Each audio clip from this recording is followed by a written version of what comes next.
नमस्कार दोस्तों, स्वागत है आप सभी का हमारे YouTube चैनल आलोक ज्ञान गंगा में।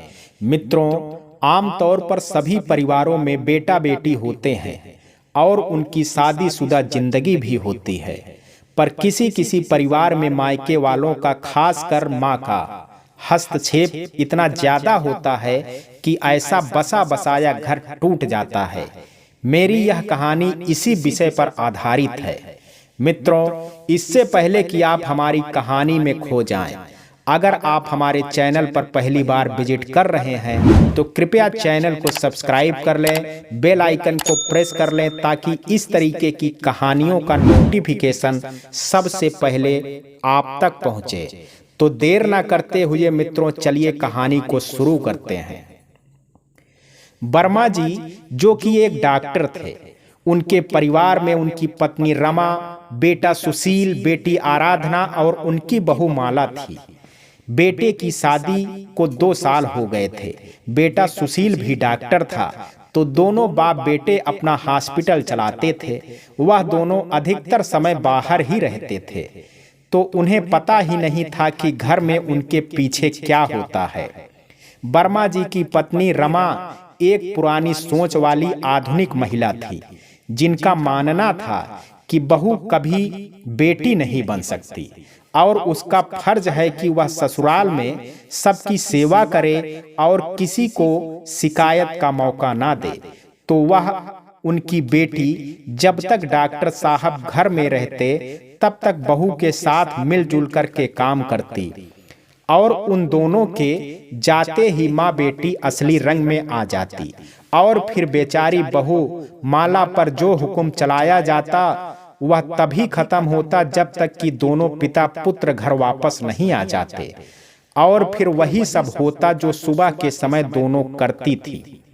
इससे डॉक्टर साहब को लगता कि मेरे घर में सब कुछ ठीक है और सब मिलजुल कर रहते हैं, लेकिन सुशील को माला हर समय उदास और दुखी थकी सी लगती। जब वह पूछता तो वह कह देती कि कुछ नहीं, मैं ठीक हूँ, जबकि सच तो यह था कि उसे आराम करने तक की फुर्सत नहीं थी। अगर घर में कोई काम नहीं होता तो उसे फालतू के कामों में बताए जाते और उसे उलझा के रखा जाता। खैर, धीरे धीरे समय गुजरता रहा और डॉक्टर साहब ने बेटी आराधना के लिए लड़का देखना शुरू किया। रमा ने कई रिश्ते इसलिए मना कर दिए क्योंकि परिवार बड़ा था। आखिर एक परिवार रमा को अच्छा लगा, जिसमें एक लड़का अमन और एक बेटी राधा, जिसकी शादी हो चुकी थी, और अमन के माता पिता। बस यही परिवार था।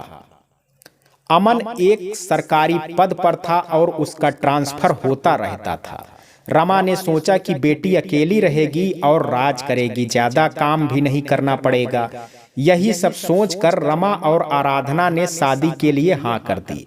ठीक समय पर अमन के परिवार वाले आराधना को देखने आए। रमा तो उनके सामने अपनी बेटी की तारीफों के पुल बांध रही थी कि देखिए, मेरी बेटी ने यह सब कढ़ाई की है, यह घर जो सजाया गया है यह आराधना ने ही किया है, और जो ये गुलाब जामुन भी उसी ने बनाए हैं।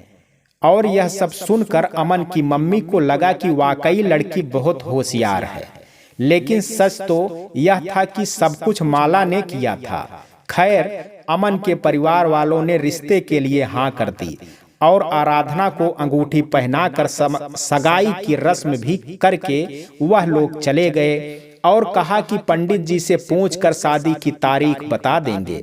जल्दी ही शादी की तारीख भी निकाल आई, जो 2 महीने बाद की थी। जब आराधना को थोड़ी चिंता होने लगी कि शादी के बाद क्या होगा, क्योंकि उसे तो कुछ भी नहीं आता था सिवा चाय बनाने के। अब वह माला से बोली कि भाभी, आप मुझे किचन का काम सिखा दो। तभी रमा वहां आई और बोली, बेटा तू क्यों परेशान होती है? तू घर के काम करने के लिए नहीं, राज करने के लिए बनी है। यह सब काम तुझे सीखने की जरूरत ही नहीं है। आराधना बोली कि अगर मेरी सास ने मुझे काम करने को बोल दिया तो मैं क्या करूंगी? तब रमा बोली कि तुझे खीर और हलवा तो बनाना आता ही है। आराधना बोली कि हाँ तो बस ठीक है, अपनी पहली रसोई में तू यही चीजें बना देना, फिर तो अमन के साथ दूसरे शहर चली जाओगी। तब अपनी मर्जी चलाना और अपने पति को काबू में रखना। अब तो रमा जब देखो तब आराधना को किस तरह अमन को अपने बस में रखना है, कैसे उससे अपनी जिद मनवानी है, जैसे बातें सिखाती रहती। माला यह सब सुनती तो उसे बड़ा दुख होता कि यह तो आराधना का घर बसने से पहले ही तुड़वा रही है, पर वह कभी भी कुछ कहती नहीं थी, इसलिए चुप रहती थी। जल्दी ही आराधना की शादी का दिन भी आ गया और वह दुल्हन बनकर अपनी ससुराल पहुंची। वहां उसका खूब स्वागत हुआ और सबने सराखों पर बिठाया। यह देखकर आराधना को लगने लगा कि मम्मी सही कहती थी। सभी रस्मों के बाद जब आराधना को उसकी ननद उसके कमरे में छोड़ने गई तो उसने देखा कि कमरा सजा हुआ था। अभी वह कमरे की सजावट देख ही रही थी कि तभी कमरे में अमन आ गया और दरवाजा बंद करने लगा। आराधना उसे देखकर शर्मा गई। तभी अमन उसके करीब आया और बोला कि आराधना, मैं अपने परिवार से बहुत प्यार करता हूँ और उनका आदर करता हूँ, इसलिए मैं चाहता हूँ कि तुम भी मेरे परिवार वालों को दिल से अपना लो और उनके दिलों में जगह बनाओ। आराधना बोली, मैं कोशिश करूंगी, आपको कभी शिकायत का मौका नहीं मिलेगा। यह सुनकर अमन बहुत खुश हुआ और आराधना को अपनी बाहों में कस लिया और फिर न जाने कब दोनों दो जिस्म एक जान हो गए। और जब आराधना की आंख खुली तो सुबह के 5 बजे थे। वह मम्मी की बात याद करके सुबह जल्दी उठी और नहाकर तैयार होकर नीचे अपनी सासू माँ के पास गई और उनके पैर छुए। अमन की मम्मी जी ने उसे आशीर्वाद दिया और कहा कि बहू, आज तुम्हारी पहली रसोई है तो तुमको सबके लिए खाना बनाना है। आराधना चौंक गई पर खुद को संभाल कर बोली, मम्मी जी आप बता दीजिए खाने में क्या बनेगा तो मैं तैयार कर लेती हूँ। मम्मी जी बोली, छोले तो रात से भिगो दिए हैं चने, तो तुम ऐसा करो कि छोले, पुलाव, कचौरी, मिक्स सब्जी, बूंदी का रायता, सलाद और खीर बना लेना।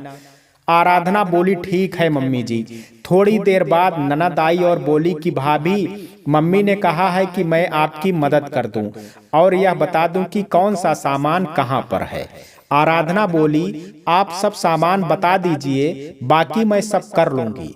ननद सब बताकर चली गई। अब आराधना को इस समय कुछ नहीं सूझता तो उसने झट से रमा जी को अपनी मम्मी को फोन कर दिया और बोली कि मम्मी, आपने तो कहा था कि मुझे खीर या हलवा बनाने के लिए कहा जाएगा, पर यहाँ तो मुझे 15 लोगों का खाना, वह भी छोले, पुलाव, कचौरी, खीर, रायता, सलाद सब कुछ बनाना है। अब मैं क्या करूं? मुझे तो बस खीर, सलाद, कचौरी बनाना आता है, अब मैं क्या करूं? तब रमा बोली कि तुम बाकी चीजें किसी होटल से ऑर्डर कर लो। आराधना बोली, वाह मम्मी जी, क्या आइडिया दिया है। मैं अभी छोले, पुलाव और रायता को ऑर्डर कर देती हूँ और डिलीवरी वाले को कह दूंगी कि वह पीछे के दरवाजे से आए। इतना कहकर आराधना से ऑर्डर करने लगी तो उधर से जवाब आया कि आपका ऑर्डर आधा घंटे में आपके घर पहुंच जाएगा। अब आराधना ने गैस ऑन करके एक पर छोले चढ़ाए और दूसरे पर दूध रख कर खीर बनाने लगी और साथ ही कचौरी का आटा भी गूंथने लगी। जब कुकर में 5 सीटी आ गई तो वह गैस बंद करके सलाद काटने लगी और फिर कचौरी के लिए लोई भी बना ली। इधर खीर भी बन गई और आराधना ने उसमें बादाम, काजू, इलायची, सूखा नारियल डालकर गैस बंद कर दिया। तभी उसका फोन बजा और डिलीवरी वाले ने कहा कि मैडम, आपका पार्सल आ गया है ऑर्डर। मैं घर के पीछे खड़ा हूं तो आराधना ने किचन की खिड़की खोल कर देखा तो उसे डिलीवरी वाला दिखाई दिया। उसने फोन पर कहा कि तुम्हारे ठीक सामने वाले घर की खिड़की खुली है, उसी में तुम्हें ऑर्डर पहुंचाना है। डिलीवरी वाले ने आराधना को ऑर्डर देकर उससे पैसे लिए और चला गया। इधर आराधना ने जल्दी से पैकेट खोलकर सारा खाना बड़े बर्तनों में पलटकर इस तरह से कर दिया कि मानो सब कुछ पक कर तैयार हो गया है। अब आराधना ने सारे पैकेट को एक पॉलीथीन में रखकर किचन में ही छिपा दिया और कचौरी तलने की तैयारी शुरू कर दी। जब आराधना कचौरी बनाने की तैयारी कर रही थी तभी मम्मी जी और राधा किचन में आई और देखा कि सारा खाना तैयार है और कचौरी बन लगी है। तो उन्होंने राधा से कहा कि चलो बेटी, तुम खाना टेबल पर लगवाओ और सबको खाने के लिए बोलो, और बेटा तुम कचौरी तलना शुरू करो। जल्दी ही सब लोग खाना खाने बैठ गए और खाने लगे। सब आराधना की तारीफ कर रहे थे। नई बहू को नेक दिया गया और साथ ही आशीर्वाद। आराधना अपनी चतुराई पर बहुत खुश थी। अपने कमरे में जाकर उसने रमा को फोन करके सारे दिन की घटना की जानकारी दी। आराधना की शादी को 1 महीना हो गया था और सभी मेहमान भी जा चुके थे। आराधना सुबह उठकर सबके लिए चाय बनाती और नाश्ता भी बना लेती। फिर उसके बाद वह कोई ऐसा काम लेकर बैठ जाती कि उसकी मम्मी को ही दोपहर और रात का खाना बनाना पड़ता। कभी वह पेट दर्द का या फिर बुखार का बहाना बनाकर अपने कमरे में ही लेटी रहती और मम्मी जी पहले की तरह घर का काम करती रहती। लेकिन उन्होंने आराधना पर कभी कोई सख्ती नहीं की कि वह उसे अपनी बेटी ही मानती थी और उसकी खुशी का ध्यान भी रखती थी। हालांकि उन्हें धीरे धीरे समझ आ रहा था कि आराधना को वह जब भी खाना बनाने के लिए कहती हैं तो वह थोड़ा परेशान हो जाती है और बाकी काम भी बस जैसे तैसे खत्म करके अपने कमरे में चली जाती है। जबकि अमन की मम्मी जी चाहती थी कि आराधना उनके पास बैठे और उनसे बातें करे, लेकिन वह अपने कमरे में लेटी अपने मायके रमा से बातें करती रहती। मम्मी को समझ नहीं आ रहा था कि वह हर समय फोन पर इतनी बात किससे करती है।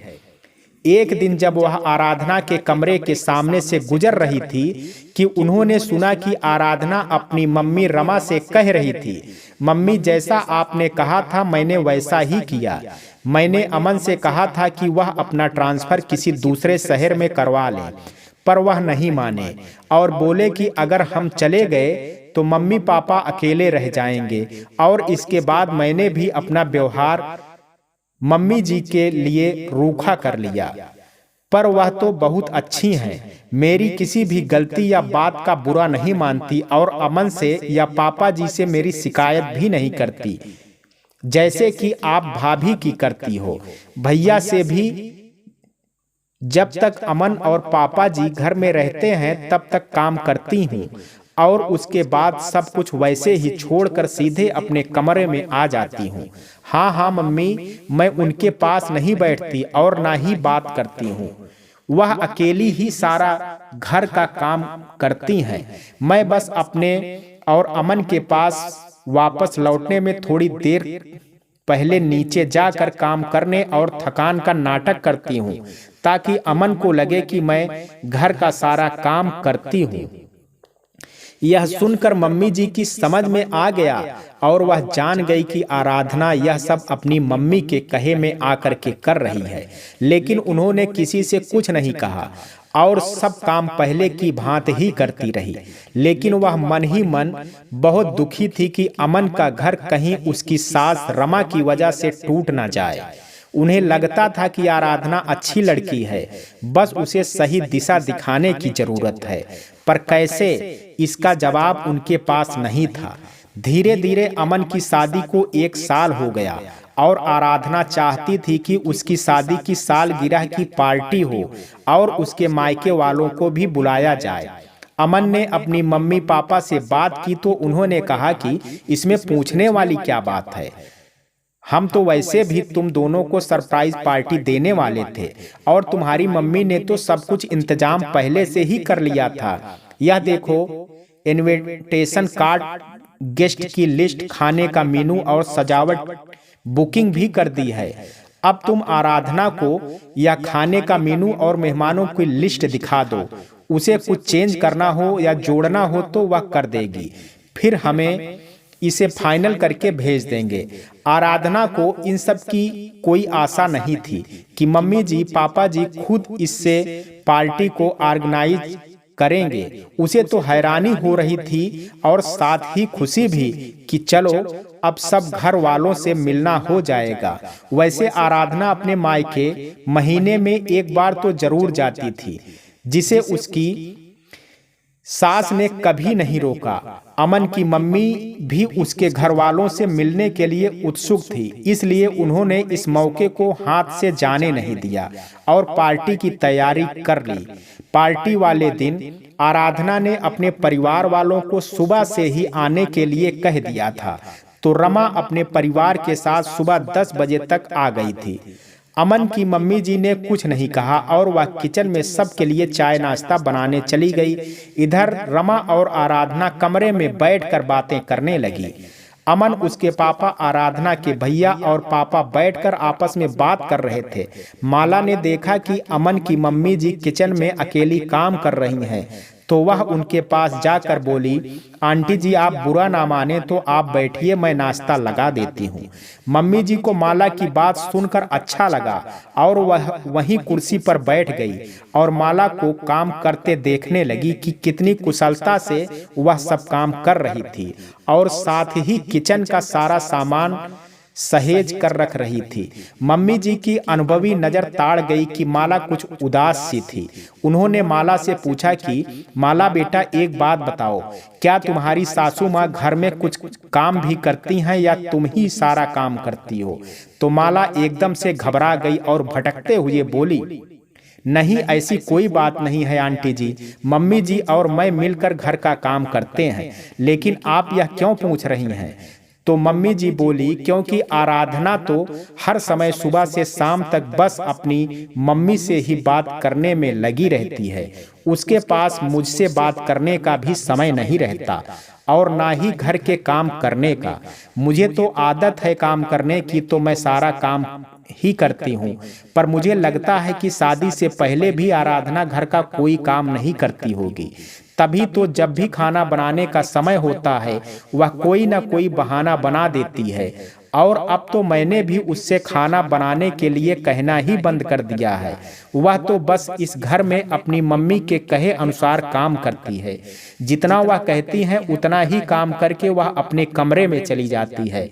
माला को इन सब बातों की जानकारी थी, पर वह अपने मुंह से अपने घर की कोई बुराई नहीं करना चाहती थी, इसलिए बस वह आंसू भरी आंखों से मम्मी जी की तरफ देखने लगी। मम्मी जी ने जब माला की यह दशा देखी तो वह सब कुछ समझ गई और बोली, माफ करना बेटा, मैं भी अकेली पड़ गई हूँ, किससे अपने दिल की बात करती। तुम्हारे सामने दिल का हाल रख दिया, पर तुम्हारा भी हाल मेरे जैसा ही है। क्यों ना हम तुम मिलकर इस समस्या का समाधान निकालें। माला ने प्रश्न वाकई दृष्टि से मम्मी जी की तरफ देखा। तब वह बोली कि इस समस्या को एक ही हल है कि जैसे को तैसा, मतलब अब तुम भी अपने पति और ससुर के सामने घर का काम करोगी और उनके घर से जाते ही तुम अपने कमरे में जाकर मुझसे बात करना शुरू करना, और हाँ, तुम मुझे मम्मी जी कहकर बुलाना, जिससे रमा जी को लगे कि तुम अपनी मम्मी से बात कर रही हो, और मैं तुम्हें राधा कहकर बुलाऊंगी, जिससे आराधना को लगे कि मैं अपनी बेटी से बात कर रही हूँ। फिर देखते हैं आगे क्या होता है। इतना कहकर उन्होंने माला का फोन नंबर ले लिया। माला अमन की मम्मी जी से कहती कि आंटी जी, मैं तो मम्मी जी और दीदी की बहुत इज्जत करती हूँ। इन दोनों ने मेरे साथ बहुत गलत व्यवहार किया है, पर मैं आराधना दीदी का घर टूटते नहीं देख सकती। वो बात अलग है कि उन्होंने मेरे साथ सही व्यवहार नहीं किया। एक बात कहूँ आंटी जी, आराधना दीदी तो चाहती थी कि वह घर का काम सीखे, पर मम्मी ने उन्हें पता नहीं क्या कहा कि वह उनके कहे अनुसार काम करने लगी।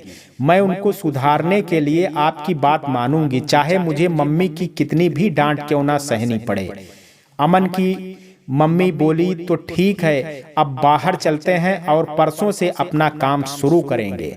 सब लोगों ने चाय नाश्ता किया और फिर रात की पार्टी अटेंड करके अमन की ससुराल वाले अपने घर चले गए।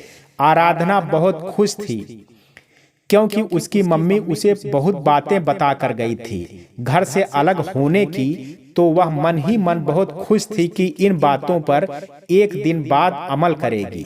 लेकिन एक दिन बाद जब वह सुबह किचन में गई तो उसने देखा कि मम्मी जी किचन में नहीं है और वह चाय भी नहीं बनी हुई है। तो उसने सबसे पहले सबके लिए चाय बनाई और सबको दी। उसके बाद उसने जल्दी से नाश्ता की तैयारी शुरू कर दी और नाश्ता भी बना लिया। तभी अमन आया और बोला, आराधना, मम्मी को तेज बुखार है तो तुम उनके लिए मूंग दाल की खिचड़ी बना देना और टाइम से दवाई दे देना। पापा शाम को घर जल्दी आ जाएंगे। इतना कहकर अमन अपने पापा के साथ चला गया। इधर आराधना ने मम्मी के कमरे में जाकर देखा कि मम्मी को सच में बुखार है या नहीं। मम्मी जी को सचमुच तेज बुखार था और वह बिस्तर पर लेटी थी। तब आराधना ने बड़े बुझे मन से झूठी मुस्कान के साथ मम्मी जी से उनकी तबीयत पूछी और उन्हें नाश्ता करवा कर दवाई दी और फिर अपने कमरे में आकर अपनी मम्मी रमा को फोन किया। रमा ने फोन उठाकर गुस्से वाली आवाज में पूछा कि कौन बोल रहा है। तो आराधना बोली, मम्मी क्या हुआ, इतना गुस्से में क्यों हो? तो रमा बोली, अरे तू है, आज इतनी जल्दी फोन कैसे किया? तो आराधना ने अपने घर की सुबह की घटना बता दी। फिर बोली, आप गुस्सा क्यों थी? तो रमा बोली कि आज माला को पता नहीं कैसे पेट दर्द हो रहा है, वह बिस्तर से उठ नहीं पा रही है, तो मुझे ही घर का सारा काम करने को पड़ रहा है। समझ नहीं आता कैसे क्या करूं, अब तो आदत ही नहीं रही। पता नहीं यह माला अकेली कैसे सब कर लेती थी। दोनों माँ बेटी देर तक बात कर रही थी। तभी आराधना बोली, मम्मी मैं फोन रखती हूँ, मुझे किचन में काम है और बाकी काम भी पड़े हैं। तो रमा बोली, तेरी बातों के चक्कर में मैं भी घर का काम भूल गई, अब फोन रख। इतना कहकर रमा ने फोन रख दिया और किचन के साथ साथ घर की सफाई में लग गई। कई सालों बाद घर के काम करने से रमा को बहुत उलझन और थकान लग रही थी, पर क्या करती, करना तो था ही। मदद के लिए भी वो कोई नहीं था। इधर आराधना का भी यही हाल था। वह तो बस सुबह शाम थोड़ी देर तक किचन में काम करती थी, बाकी सारा काम तो मम्मी जी ही करती थी। पर आज उसे समझ नहीं आ रहा था कि शुरू कहाँ से करे। खैर, जैसे तैसे उसने काम खत्म किया और सोचा कि थोड़ा आराम कर लूं। पर टाइम देखा तो दोपहर को 1 बज चुके थे। उसने झटपट खिचड़ी प्लेट में निकाली और पानी लेकर मम्मी जी के कमरे में जाकर उन्हें खिचड़ी खिलाई और फिर दवाई दी। उसके बाद उनका हाल चाल पूछकर वह किचन में गई। उसे भूख लगी थी तो उसने खाना तो बनाया नहीं था, इसलिए बची हुई खिचड़ी अचार के साथ खा ली और आराम करने अपने कमरे में चली गई। सोचा कि आराम करूंगी, पर जैसे ही लेटी तो अमन का फोन आ गया। उसने मम्मी जी के बारे में पूछा और बोला कि पापा 4 बजे तक घर पहुंच जाएंगे। यह सुनकर आराधना ने घड़ी देखी तो 2 बजने वाले थे। उसने थोड़ा आराम किया और फिर लेटे लेटे शाम के काम की प्लानिंग करने लगी। उसने सोचा कि अगर मैं पहले से ही प्लानिंग कर लूंगी कि क्या करना है तो काम आसान हो जाएगा। उधर रमा भी काम करते हुए थक कर चूर हो गई थी। उसने भी खिचड़ी माला को खाने को दी और खुद भी खाई, फिर आराम करने लगी।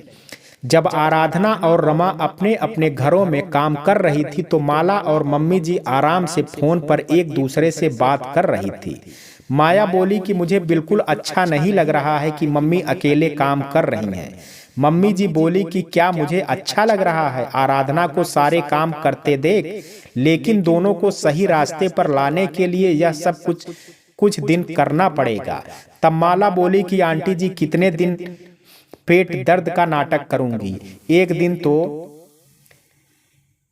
ये मम्मी और मुझे लेडी डॉक्टर के पास ले जाएंगी। तो मम्मी जी बोली कि तुम उस समय शहर की लेडी डॉक्टर मिसेज गुप्ता का नाम ले लेना, बाकी वह देख लेंगी। माला बोली कि क्या मिसेज गुप्ता आपको जानती हैं? तो मम्मी जी बोली कि वह मेरी बहुत अच्छी सहेली है। मैंने अपनी योजना के बारे में उन्हें बता दिया। वह तुम्हारी मदद कर देंगी और तुम्हारे अंकल जी को हमारी योजना जानते हैं। मैं कोई बात उनसे नहीं छिपाती, उन्हें बताकर ही मैंने यह योजना बनाई थी। तब माला बोली, तो ठीक है, अब मुझे तसल्ली है। मम्मी जी बोली कि मैं तो हफ्ते भर बुखार का नाटक करूंगी और फिर देखती हूँ कि आराधना में कितना बदलाव आता है। माला बोली कि ठीक है, जैसा आप और अंकल जी कहेंगे मैं वैसा ही करूंगी। तो मम्मी जी बोली कि तुम अमन को सब कुछ क्यों नहीं बता देती। तो माला बोली, आंटी जी, मैं माँ बेटे के बीच दरार नहीं डालना चाहती। अगर उन्हें दीदी और मम्मी की सच्चाई बता देती तो उन्हें बड़ा दुख होता। तब उन्होंने कहा कि तुम किसी तरह से अमन को मेरे पास भेज दो तो मैं उसे समझाऊंगी। माला बोली, ठीक है, अब मैं फोन रखती हूँ। इतना कहकर माला ने फोन रख दिया। करीब 1 हफ्ता हो गया, मम्मी जी को बुखार ठीक नहीं हो रहा था। कहाँ तो आराधना ने सोचा था कि 1-2 दिन में मम्मी ठीक हो जाएंगी।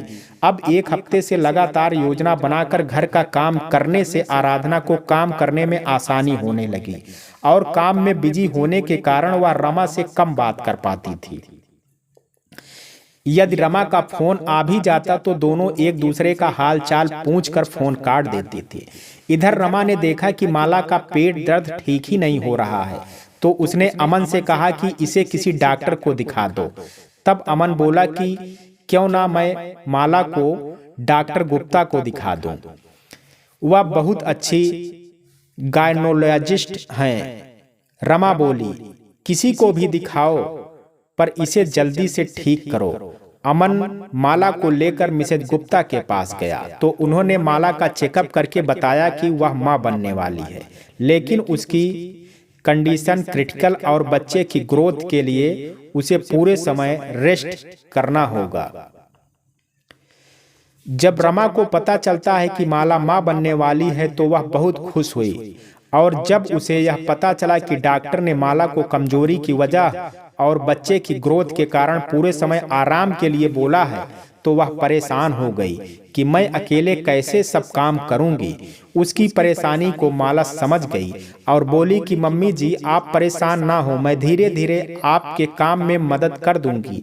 तब रमा बोली, नहीं रहने दो, मैं सब संभाल लूंगी। तब माला ने सुशील से कहा कर दिन भर के लिए एक कामवाली का इंतजाम कर लिया और रमा से कहा कि मम्मी जी अगर आप कहें तो खाना बनाने वाली भी लगवा लेते हैं। आपको काम करते देखकर मुझे अच्छा नहीं लगता कि मैं आराम करूं और आप काम करें। तो रमा को माला के द्वारा अपनी चिंता करते देख अच्छा लगा, लेकिन फिर वह बोली कि अभी मेरी उम्र ही क्या है और अगर हाथ पैर ना चले तो बहुत सी बीमारी जकड़ लेती है, इसलिए तुम चिंता मत करो, खाना ही तो बनाना है, वह मैं कर लूंगी। और अब तो ऊपर के कामों के लिए तुम लोगों ने काम वाली लगा ही ली है, तो उससे मुझे बड़ी मदद मिल गई। रमा अपने कमरे में आकर बेड पर बैठी और सोचने लगी कि देखो, एक यह है जो शादी करके हमारे परिवार को अपना समझकर अपना मानती है, और एक मैं हूं जिसने इस पर ना जाने कितने जुल्म किए हैं, लेकिन इसने कभी पलटकर जवाब तक नहीं दिया और सब कुछ सहती रही। कभी मेरी शिकायत सुशील से नहीं की। अगर यह चाहती तो सुशील से कहकर अलग हो सकती थी, पर इसने ऐसा नहीं किया। और उधर मेरी बेटी आराधना है जो सुशील की शादी से पहले मेरे साथ घर के किसी काम में मदद नहीं करती थी, और एक बार जब मैं बीमार पड़ी तो कैसे रो रो कर एक समय का खाना बनाता थी। गलती मेरी थी कि जो मैंने कभी आराधना को सख्ती के साथ काम करने को नहीं कहा और ना ही सीखने को कहा। जब वह खुद माला से खाना बनाना सीखना चाहती थी तो मैंने ही उसे मना कर दिया था। वह तो थोड़ा बहुत काम चलाऊं खाना बनाना जानती है, वरना उसे आता ही क्या है। पता नहीं उसकी सास ने उसके साथ 1 साल कैसे गुजारा होगा। रमा को अब अपनी गलती का एहसास हो रहा था कि मैंने आराधना को ससुराल में इस तरह के होने के बजाय अलग होने और सबका दिल जीतने के बजाय सबको दुखी खासकर सास को करने की सलाह देती रही। आज माला को इस व्यवहार ने मेरी आंखें खोल दी है। अब मैं अपनी बेटी को कभी गलत सलाह देकर उसका घर टूटने नहीं दूंगी।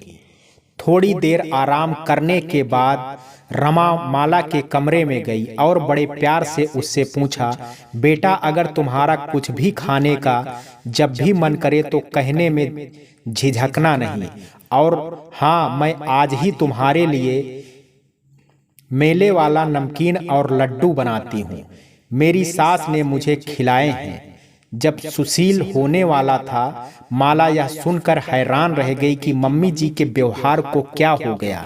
तभी रमा बोली, मुझे माफ करना बेटा, मैंने अपने रिश्तेदारों और पड़ोसियों के कहने में आकर तुम्हारे साथ गलत व्यवहार किया और आराधना भी मेरे व्यवहार का अनुसरण करती रही और मैं उसे बढ़ावा देती रही। मैंने यह नहीं सोचा कि कल को वह पराये घर जाएगी तो उसे भी मेरे जैसी सास मिल सकती हैं और उसका बसा बसाया घर उसकी खुद की गलती से टूट सकता है।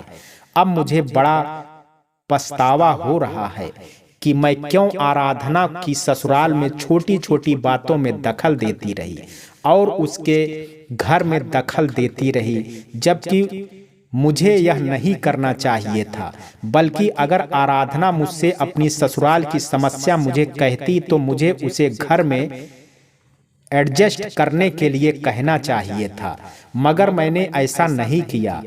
माला रमा का प्रायश्चित करते देख समझ गई कि मम्मी को अपनी गलती का एहसास हो चुका है और अब वह बदल भी गई हैं, तो मुझे इन्हें अपनी योजना बता देनी चाहिए।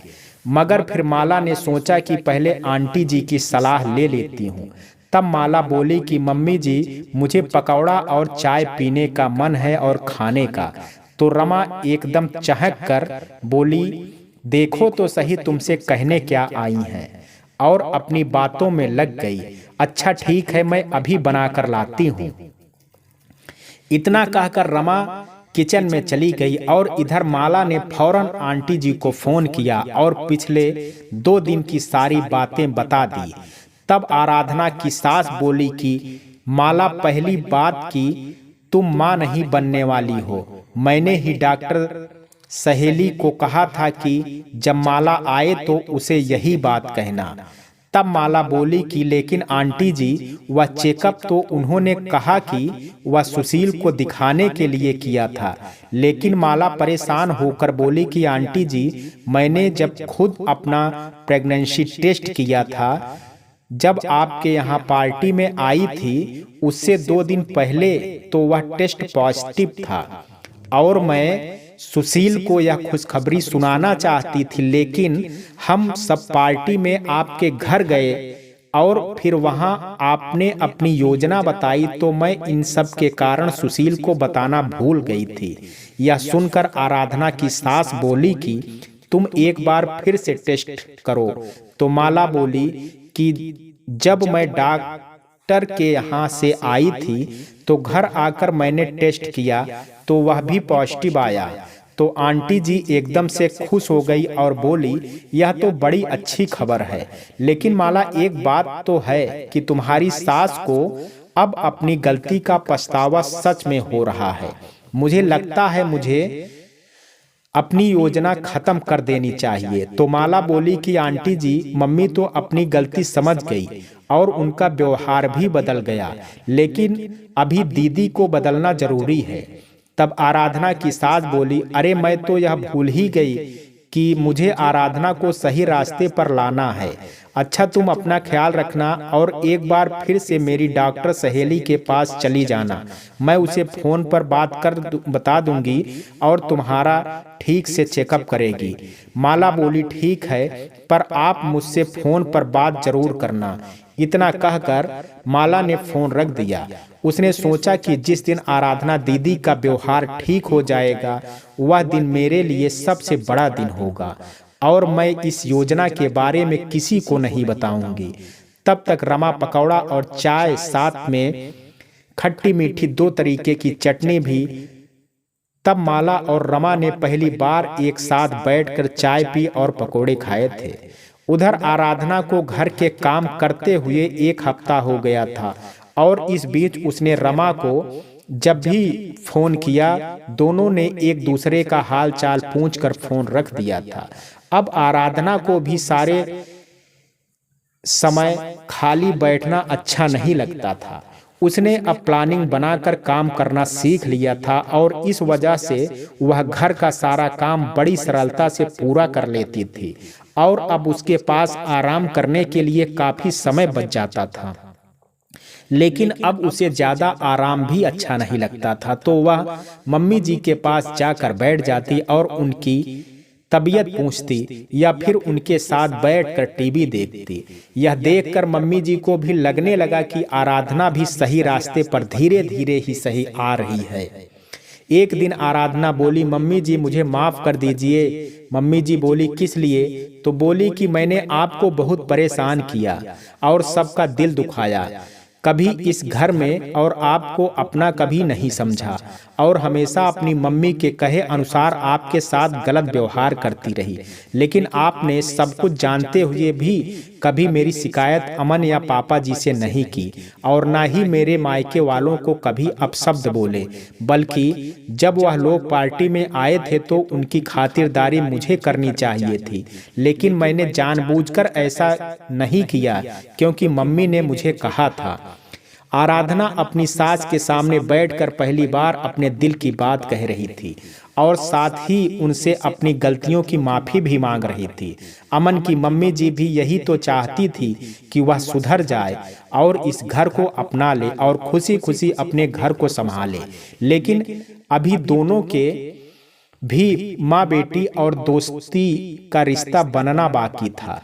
इसलिए अमन की मम्मी ने आराधना को समझाया कि देखो बेटी, मैंने तो तुम्हें जब पहली बार देखा था और अपने बेटे के लिए पसंद किया था तभी से अपनी बेटी मान लिया था और एक माँ अपनी बेटी से कभी नाराज नहीं होती और गलती होने पर उसे समझाती है।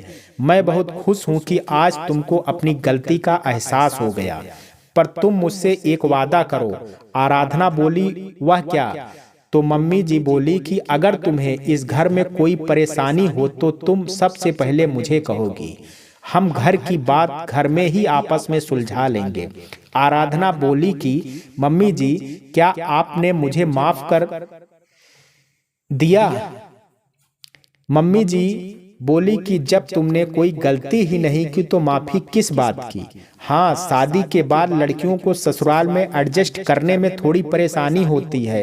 अगर लड़की समझदार होती है तो ससुराल के सदस्यों के साथ मिलकर अपनी समस्या को सुलझा लेती है, लेकिन अगर लड़की नादान है तो वह ससुराल की हर बात को अपने मायके में अपनी मम्मी से शेयर करती है और अगर उसकी मम्मी समझदार है तो वह उसे सही सलाह देगी कि बेटी अब वही घर तुम्हारा है और तुम्हें अपनी समस्या आपस में मिलकर सुलझाना चाहिए। और अगर लड़की की मम्मी ने गलत सलाह दी और लड़की उन सलाह पर अमल करती है तो वह दिन दूर नहीं होता है जब लड़की का बसा हुआ घर टूट जाता है।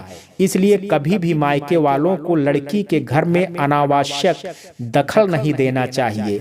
आराधना की समझ में सारी बात आ गई और फिर बातें करते कब शाम हो गई पता ही नहीं चला। आराधना उठी और बोली, मम्मी जी, क्या आप चाय के साथ कुछ चटपटा खाना चाहेंगी? तो मम्मी जी बोली, हाँ, पर क्या बनाओगी? तो आराधना बोली, आलू की पकौड़ी। तो मम्मी जी बोली कि ऐसा करो, अब तुम्हारे पापा जी और अमन भी ऑफिस से आते होंगे तो सब के लिए चाय और पकौड़ा बना लो। आराधना किचन में गई और अमन की मम्मी भी सोचने लगी कि आराधना इतनी भी बुरी नहीं है, बस थोड़ा सा बचकाना है, जल्दी ही सबकी बातों में आ जाती है, अपना फैसला खुद नहीं ले पाती है। बस इसकी इसी कमी को दूर करना होगा और अब मुझे अपनी बीमारी का नाटक भी खत्म करना होगा। अगले दिन से मम्मी जी और आराधना मिलकर घर का सारा काम झटपट कर लेती। फिर मम्मी जी आराधना को कभी बाजार, कभी मूवी देखने तो कभी घर पर ही नई नई डिश बनाना सिखाती और घर के और भी कई जरूरी बातें सिखाती। देखते ही देखते आराधना बिल्कुल बदल गई थी और अब एक सुशील, संस्कारी, जिम्मेदार बहू बन गई थी और आराधना अब रमा को फोन भी कभी कभी करती थी। इधर रमा भी आराधना को जब फोन करती तो कभी भी गलत सलाह नहीं देती थी, बल्कि उसे कहती कि ससुराल में सबका दिल जीतना और सबको खुश रखना। इधर माला ने एक दिन रमा से कहा, मम्मी अब मुझे बिस्तर पर आराम करते 15 दिन हो गए हैं। मैं सोच रही हूँ कि एक बार फिर से आपके साथ डॉक्टर को दिखा दूं, ताकि वह हमें बच्चे की प्रोग्रेस के बारे में ठीक से बता सके।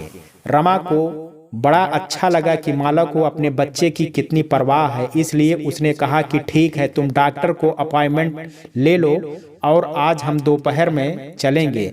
दोपहर को रमा माला के साथ डॉक्टर के क्लिनिक पहुंची। तब रमा के डॉक्टर को नमस्ते करते हुए माला का चेकअप करने को कहा। अब की बार डॉक्टर के यहाँ जाने से पहले माला ने अमन की मम्मी को फोन कर दिया था और उन्होंने अपनी सहेली डॉक्टर को फोन करके बता दिया कि इस बार ठीक से चेकअप करना। जब डॉक्टर ने माला का चेकअप किया तो वह सच में प्रेग्नेंट थी। डॉक्टर ने रमा को बधाई देते हुए कहा कि आप दादी बनने वाली हैं, लेकिन आपको माला का बहुत ध्यान रखना होगा क्योंकि यह और इसका होने वाला बच्चा कमजोर है, इसलिए आप माला के खाने पीने का बहुत ध्यान रखें। और हाँ, माला को सिर्फ आराम ही नहीं बल्कि थोड़ा बहुत घर का काम भी करना होगा ताकि डिलीवरी में कोई परेशानी नहीं आए। और आप हर महीने रूटीन चेकअप जरूर करवाना। इतनी सलाह देने के बाद डॉक्टर चुप हो गई। तब रमा डॉक्टर को थैंक्स कह करके रमा को साथ लेकर घर आ गई। वह रास्ते में फल भी लेती आई थी कि घर आकर उसने कपड़े बदले और फिर फल काट कर माला को खाने को दिए। अब माला भी रमा के साथ घर के कामों में मदद करने लगी थी। घर के काम करके दोनों होने वाले बच्चे के लिए कपड़े और अन्य जरूरी सामान बनाती थी। साथ ही रमा माला को पुरानी बातें बता तो कि किस तरह से उसने सुशील के जन्म के समय यह सब बनाया था। इस तरह दोनों एक दूसरे के करीब आ रही थी। रमा ने डॉक्टर के यहाँ से आने के बाद आराधना को खुशहाली दी कि तुम बुआ बनने वाली हो। यह सुनकर आराधना खुशी से झूम उठी और फोन पर ही माला से बात करने लगी। आज पहली बार मिला और आराधना फोन पर बात कर रही थी। आराधना बोली कि भाभी कैसी हो और आपको कैसा महसूस हो रहा है। तब माला बोली कि तुम तो आई नहीं, जब आओगी तब बताऊंगी। इस पर आराधना बोली कि ये मम्मी जी से पूछकर जल्दी आपसे मिलने आती हूँ। जब आराधना ने अपनी सास को यह बात बताई तो सास बहुत खुश हुई और वह आराधना के उत्साह को देखते हुए बोली कि बेटी, तुम्हारे घर इतनी बड़ी खुशी आने वाली है तो तुम आज शाम को ही अमन के साथ अपने मायके चली जाओ। तब आराधना बोली कि नहीं मम्मी जी, मैं आपके साथ जाऊंगी। जब आराधना इतना जोर देने लगी तो वह चलने को तैयार हो गई। फिर अगले दिन दोनों जल्दी ही माला के घर के लिए निकल गई। जाने से पहले आराधना ने रमा को फोन कर दिया तो रमा ने सब तैयारी कर ली थी। जब आराधना और उसकी सास माला के घर पहुंचे तो रमा ने अमन की मम्मी का खूब आदर सत्कार किया। दोनों बैठकर बातें करने लगी और आराधना अपनी सास से पूछकर माला के साथ उसके कमरे में बैठकर बातें करने लगी और इधर रमा और अमन की मम्मी बातें करने लगी। अचानक रमा की आंखों में आंसू आ गए और वह अमन की मम्मी से माफी मांगते हुए बोली, आपको और आपके घर वालों को मेरी वजह से बहुत परेशानी उठानी पड़ी। मैंने अपने मायके के शहर में पड़ोसियों के यहाँ यह सब देखा था कि लड़की की माँ रोज अपनी बेटी को फोन करके सलाह देती थी और लड़की भी अपने मायके वालों से बहुत प्यार करती थी। तो वह भी अपनी मम्मी की ससुराल की एक एक बात अपनी मम्मी की बताती थी। वह लड़की मेरी सहेली थी। एक बार जब मैं अपने मायके गई तो मैंने देखा कि वह लड़की अपने पति के साथ अपनी मम्मी के यहाँ रह रही थी। जब हम दोनों मिले तो वह बोली कि मैं उस घर में बड़ी घुटन महसूस करती थी। सारे काम जापानी सास ननद करती थी, मैं बस आराम करती थी और अगर कोई मुझसे काम के लिए बोलता तो मैं उस घर में हंगामा करती थी, लड़ाई झगड़ा करती थी, पति से एक तो लगा कर करती थी। पर यह घर तो अपने घर वालों को बहुत चाहते थे, पर मैंने ही हार नहीं मानी और साल भर में इन्हें अपने से अलग करके यहाँ ले आई। मैंने उसके पति की ओर देखा, वह बहुत उदास और दुखी लग रहा था। मैंने सोचा कि अभी घर से अलग हुआ है तो इस वजह से उदास होगा, पर करीब 2 साल बाद मेरी मम्मी ने फ़ोन करके बताया कि तेरी सहेली के पति ने दूसरी शादी कर ली और तेरी सहेली को छोड़ दिया है। जब मैंने पूछा क्यों, तो वह बोली कि शुरू में तो कुछ दिन घर वालों ने उसकी बहुत खातिरदारी की और अपने बिजनेस में भी उसे लगा लिया। उसकी मेहनत के कारण बिजनेस में ज़्यादा मुनाफा होने लगा तो तेरी सहेली के भाइयों ने काम पर जाना छोड़ दिया और इधर उधर फालतू पैसे उड़ाने लगे और अपने जोड़े को नौकरों को समान ट्रीट करने लगे। उसके आत्मसम्मान को ठेस लगी। उसने तेरी सहेली से कहा कि चलो घर वापस चलो, क्या तुम्हें दिखाई नहीं देता कि तुम्हारे घर वाले मेरे साथ कैसा व्यवहार करते हैं। तब तेरी सहेली ने अपनी मम्मी के कहने में आकर अपने पति का साथ जाने से मना कर दिया। अब तो उसके 3 साल का बेटा भी है। उसके पति ने अपने घर जाकर तलाक के कागज भिजवा दिए, तब भी मेरी सहेली की आंखें नहीं खुली और सभी के कहने में आकर उसने तलाक ले लिया। अब वह मायके में रहती है और उसका बेटा भी उसकी कोई परवाह नहीं करता। भाइयों की शादी हो गई तो सब अपनी गृहस्थी में लग गए और वह अकेली पड़ गई। कोई उसकी परवाह नहीं करता। काम के लिए सब उसे ही कहते हैं, पर उस घर में उसकी कोई इज्जत नहीं है। और देखिए बहन जी, मैं भी अनजाने में कितनी बड़ी भूल कर रही थी। अपने ही हाथों से अपनी बेटी का घर उजाड़ रही थी।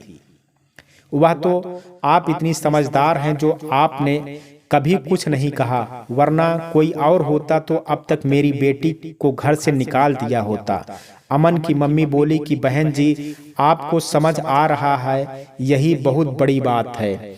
हम दोनों ने जिंदगी देखी है, बहुत कुछ सहा है, तो हमारा फर्ज है कि हम अपने बच्चों को सही रास्ते पर ले जाएं, ना कि गलत रास्ता दिखाएं। तभी आराधना और माला आ गई। रमा बोली माला बोली, आंटी जी आप अमन जी और अंकल जी को फोन करके यहीं बुला लीजिए, सब लोग एक साथ खाना खाएंगे। तो रमा बोली हाँ, यह भी ठीक रहेगा। तब आराधना ने अपनी सास की तरफ देखा तो उन्होंने हाँ में सिर हिला दिया। तब आराधना ने अमन को फोन करके कहा कि आप और पापा जी यहाँ माला भाभी के घर आ जाइए, हम दोनों यहीं हैं। अमन बोला ठीक है। अब आराधना बोली कि मम्मी मैं खाने की तैयारी करती हूँ। यह सुनकर रमा हैरान रह गई। बोली बेटा मैं कर लूँगी, तू रहने दे। तब आराधना की सास बोली बहन जी, आज आप सब आराधना के हाथ का खाना खाइए, बताइए कैसा बनाती है। तब आराधना ने माला से पूछा भाभी आप क्या खाओगी। तो माला बोली जो आप बनाएंगी वह खा लूँगी। तब आराधना ने जाकर रात के खाने का इनाम किया। उसने मटर पनीर पुलाव, दमालू, कचौरी, दही बड़े और खीर बनाई और शाम की चाय के लिए उसने फ्रेंच फ्राई बनाए। जब घर में सब लोग आ गए तो आराधना ने चाय नाश्ता लगा दिया और सब चाय पीने लगे। फिर बातें करते करते 8 बज गए तो आराधना ने कहा कि सब लोग खाना खाने आइए। तो रमा बोली कि चल मैं खाना लगाने में तेरी मदद करती हूँ। और फिर आराधना ने कचौरी अपनी बनानी शुरू कर दी और रमा सबके लिए खाना लगाने लगी। जब सबने खाना खाया तो बोले भाई वाह, खाना बड़ा स्वादिष्ट है, माला बहुत अच्छा खाना बनाती है। तब माला बोली कि माफ कीजिए, आज खाना मैंने नहीं आराधना दीदी ने बनाना है। यह सुनकर सुशील और उसके पिताजी को बड़ी हैरानी हुई कि अमन के पापा भी बोले कि भाई साहब हैरान मत होइए, आराधना वाकई बहुत अच्छा खाना बनाती है। इसी हंसी खुशी के माहौल में सबने खाना खाया और अमन अपने परिवार के साथ अपने घर वापस आ गया। कुछ समय बाद माला ने एक प्यारी सी बेटी को जन्म दिया। सब बहुत खुश थे, पर एक खुशखबरी और भी थी कि आराधना माँ बनने वाली थी। सब बहुत प्रसन्न थे, खास तौर पर रमा और माला, क्योंकि आराधना का घर टूटा नहीं बल्कि बस गया था और उसने ससुराल में सबका दिल भी जीत लिया था। यह सब माला और अमन कि मम्मी जी के कारण संभव हो पाया था कि रमा और आराधना को अपनी गलतियों का एहसास जो हो गया था। वह कहते हैं ना कि अंत भला तो सब भला। अब दोनों परिवारों में कोई गलतफहमी की दीवार नहीं थी और दोनों घरों में खुशियों ने अपना घर बना लिया था। तो दोस्तों, ये कहानी आपको कैसी लगी? आप अपनी राय मुझे कमेंट बॉक्स में जरूर दीजिएगा। अगर मेरे चैनल पर पहली बार विजिट कर रहे हैं तो चैनल को सब्सक्राइब करना मत भूलिएगा। कल मिलते हैं एक नई कहानी के साथ। तब तक के लिए जय हिंद, जय भारत।